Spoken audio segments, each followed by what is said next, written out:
Hello everybody and welcome back to our course on discrete mathematics. Today I want to introduce you to an important concept of graph theory. The one is bipartite graphs, the other is matchings in graphs. But first of all, let me make a small announcement.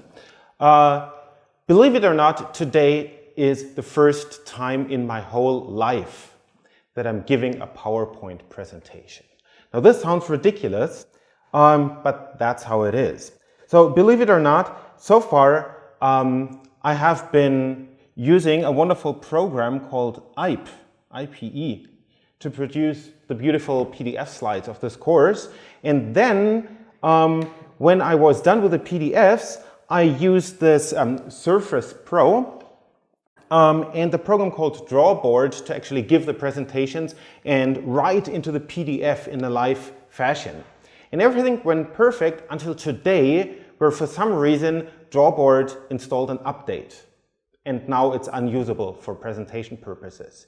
And somehow I cannot downgrade to the previous version, so we just spent like 2 hours figuring out what to do. Finally, we decided to convert the whole PDF into PowerPoint. Somehow we were able to do this, and it worked kind of okay. It actually looked still quite nice. So I'm very impressed. And this is why I'm today giving the first PowerPoint presentation of my life. Welcome to all of you. Let's start with matchings in bipartite graphs. As a motivating example, suppose you have to organize a 3-day workshop, Monday, Tuesday, and Wednesday. And for this workshop, you invite 5 keynote speakers, Dr. A, Professor B, C, D, and E. And you want each of these keynote speakers to give a keynote talk, keynote speech, at one of the 6 available time slots. Now, of course, the speakers are very busy people, so they don't have time all the time. For example, Dr. A only has time Monday and Tuesday morning, and so on. So now our job is to find an assignment from keynote speakers to available time slots that fits everybody. So let's try to see whether we can do something meaningful here. For example, I can tell Professor D to take the Wednesday morning slot. This is kind of a safe choice because he's the only one who has time Wednesday morning. And by a similar reasoning, now here, Professor B can take this slot, Dr. A takes this, and so on. All right. Okay, so everybody is happy. Every speaker has a time slot. Has a preferred time slot. It's okay. But now let's look at a second example and try to figure out what we can do here. So for example, we can again say Professor E should talk Wednesday morning, Professor C should talk Tuesday morning. There is no harm in doing so. There are no conflicts. But now we run into trouble because we have 3 remaining unassigned speakers and they only have time at 2 time slots, namely Monday morning and Tuesday afternoon. So you see here, there is a mismatch. There are still 3 unassigned speakers and they only have time at 2 different time slots. So in this example, no matter what you try, we are not able to assign our speakers to available time slots. All right? So I think now we are ready for some formal setup.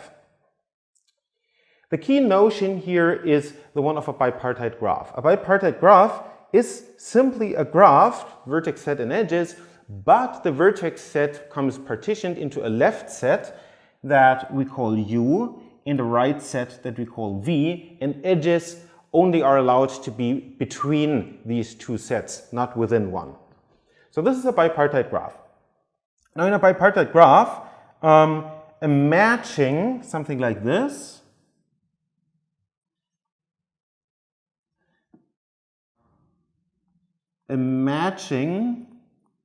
it's a set M of edges that do not touch each other.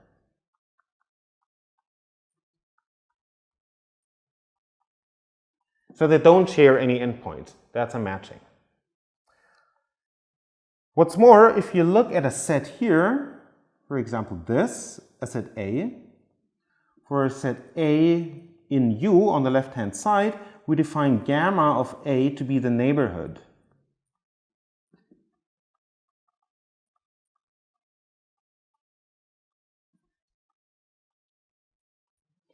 The neighborhood, meaning all the vertices on the right-hand side that are adjacent to the vertices in A. So here the neighborhood would consist of these two vertices, that's gamma of A. And then we define the discrepancy of A, delta of A, to be the size of A minus gamma of A. That's the discrepancy. So the discrepancy of this set here would be 1, because A has 3 elements and gamma of A has 2 elements. And now you see that's exactly the argument we used before, that we don't find a perfect assignment. So now you see every matching must leave at least delta A vertices of A unassigned, because there is simply not enough space to assign it to. Let me give you one more example. So another set, for example, let's say A is just a set containing this vertex, and then what would the neighborhood be? Gamma of this vertex would consist of these 4 vertices, and then the discrepancy is actually negative. Discrepancy would be minus 3. So we define the discrepancy of the graph to be the maximum over all delta A for all A on the left-hand side, over all sets.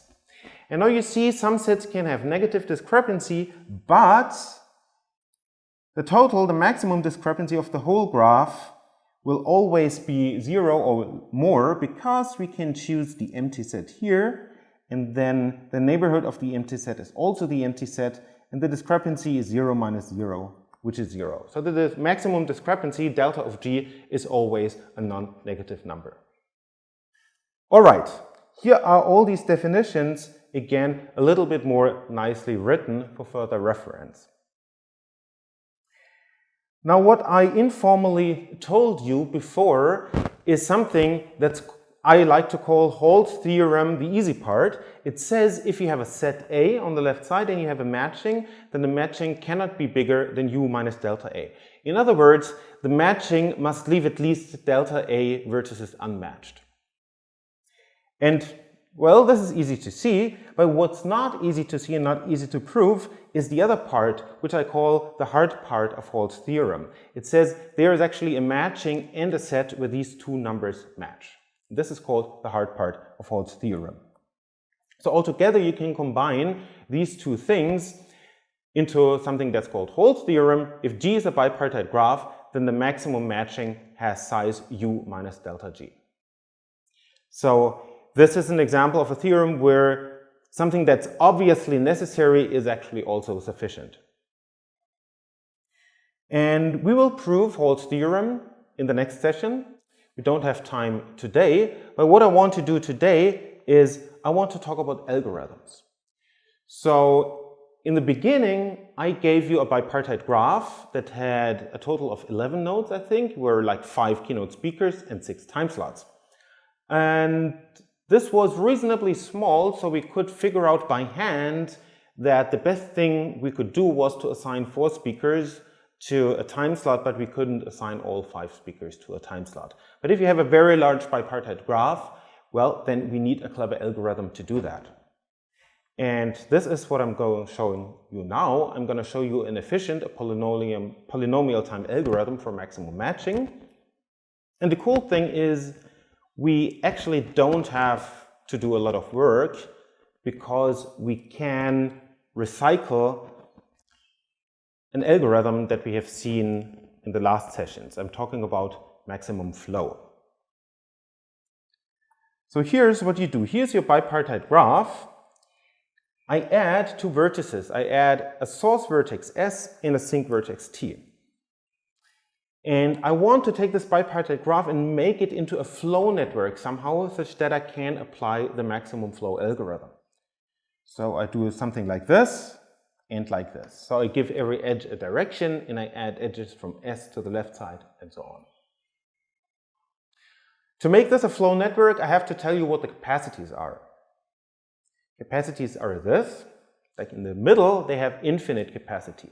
But now you should shout at me and say, well, last time in the last sessions you said the capacity is a real number, but infinity is not a real number. You're right. So if you don't like this infinity, down here what you could do, you could replace it something like by 2 times u, where u is the number of vertices on the left side. But conceptually, you will see everything works fine. But conceptually, it's easier to think about this capacity as really being infinity. Good, so now we have a flow network, and we can find a flow here. And now we have to think, what does the flow have to do with a matching? One direction is kind of easy. Suppose I give you a matching in the bipartite graph. We can extend this matching to a flow in the network. So we start with a matching of psi 3, and we extend it to a flow of value 3. Okay.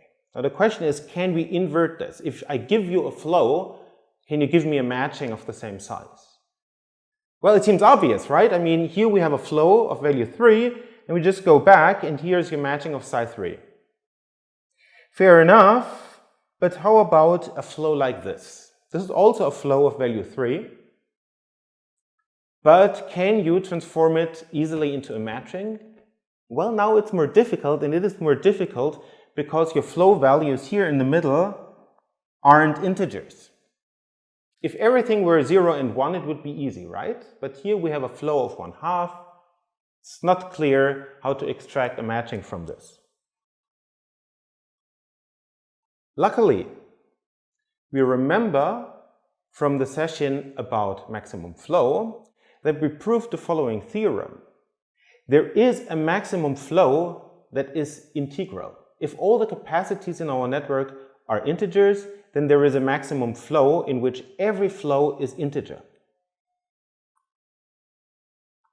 For example, like this. And if you study this network, it's easy to see that the flow can only be 0 or 1. So every edge that carries flow has to carry 1 unit of flow. And given such an integral flow, it's actually easy to extract the matching. And now you see, if you take a maximum integral flow, it must be a maximum matching.